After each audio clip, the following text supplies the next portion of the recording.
திரும்ப நாங்க அந்த பையன் ரூமுக்கு போனதுக்கு அப்புறம் நாங்களாவே எதார்த்தமா கால் பண்ணோம் அந்த பையனுக்கு. கால் பண்ணும்போது நீங்க என்ன சொன்னா, அப்பாட்ட குடுப்பாப்பா போனா அப்படின்னு சொன்னான் அந்த பையன்.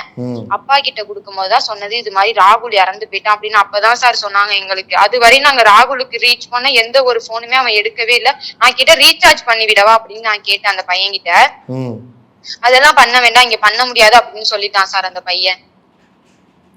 கடைசியில உங்களுக்கு இந்த பசங்களே சொல்லல, நீங்களா வாண்டடா கேட்டுதான். நாங்களாதான் வாண்டடா கேட்டோம் அந்த பையன் கிட்ட, எங்க அண்ணன் எப்படி இருக்கா அப்படின்னு சொல்லி. அதுக்கப்புறம் உங்களுக்கு கவர்மெண்ட்ல இருந்து யாரும் கால் பண்ணலையா, இந்த மாதிரி இறந்துட்டாங்க உங்க குடும்பமா என்ன ஏதுன்னு? அதெல்லாம் எங்களுக்கு கவர்மெண்ட்ல இருந்து எந்த ஒரு போனுமே வரவே இல்ல சார். அதாவது அந்த நாட்டுல இருந்தும் கூப்பிடல? அந்த நாட்டுல இருந்து எனக்கு ஒரு போன் வந்துச்சு, அந்த இது அங்க ஒரு ரஷ்யா நம்பர்ல இருந்து. சரிமா. அந்த நம்பர்ல இருந்து என்ன கேட்டாங்கன்னா, ஃபர்ஸ்ட் நீங்க ராகுலோட ஃப்ரெண்டா கேட்டாங்க சார். தமிழ்ல பேசுனாங்களா, எப்படி பேசுனாங்க? ஃபர்ஸ்ட் மலையாளத்துல பேசுனாங்க என்கிட்ட. சரி. ராகுலோட சிஸ்டரா அப்படின்னு ராகுலோட ஃப்ரெண்டா அப்படின்னு கேட்டாங்க. நான் ராகுலோட ஃப்ரெண்ட் இல்ல, நான் தான் ராகுலோட சிஸ்டர் அப்படின்னு சொன்னதுக்கு அப்புறமே டக்குன்னு போனை கட் பண்ணிட்டாங்க. ஓ. திரும்ப நான் அந்த போனுக்கு கால் பண்றேன், எடுக்கவே இல்ல அந்த பையன். யாருன்னு தெரியல, ஆனா அடிச்சது எனக்கு யாருன்னு தெரியல. ஓ, இப்போ வரைக்கும் ஆனா யாரோ பேசுனாங்களான்னு தெரியல, ஏதோ ஒரு நம்பர்ல இருந்து கால் மட்டும் வந்துச்சு. ஏதோ ஒரு நம்பர்ல இருந்து ராகுலோட ஃப்ரெண்டான்னு மட்டும் தான் கேட்டாங்க. எப்படி ஒண்ணும் என்ன ஆச்சுன்னே இப்போ வரைக்கும் நம்ம தெரிஞ்சுக்காம இருக்கிற நிலைமைலாம் ரொம்ப. எங்க அண்ணனோட சாகுல எங்களுக்கு ஏதோ மர்மமா தான் சார் இருக்கு. அவன் இங்க இந்தியாவில இருக்கிற வரையும் நல்லா தான் சார் இருந்தான், அவனுக்கு எந்த ஒரு இதுமே இல்ல சார். பிரச்சனையும் இல்ல.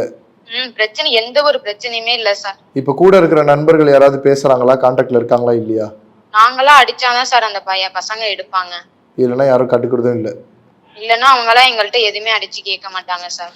சரிம்மா, இப்ப கவர்மெண்ட்ல என்ன ப்ரொசீஜர் ஃபாலோ பண்ண சொன்னாங்க? ஏன்னா பொதுவாவே இந்த மாதிரி ஆயிடுச்சுன்னா கலெக்டர் சைடுல இருந்து ஒரு கையொப்பம் போட்டு அனுப்பி. கலெக்டர் சைடுல இருந்து எங்களுக்கு சைன் போட்டு வந்துருச்சு. ஆனா அது ஒரே நைட்டே பண்ணிட்டாங்கல்ல மேடம், அன்னைக்கு நைட்டே கேட்டாங்க, மெசேஜ் போட்ட உடனே பண்ணிட்டாங்க இல்லையா, கலெக்டர் மேடம் பண்ணிட்டாங்க. ஆனா இப்ப அது இன்னும் கமிஷனர் ஆபீஸ்ல இருந்து போகல இல்லையா?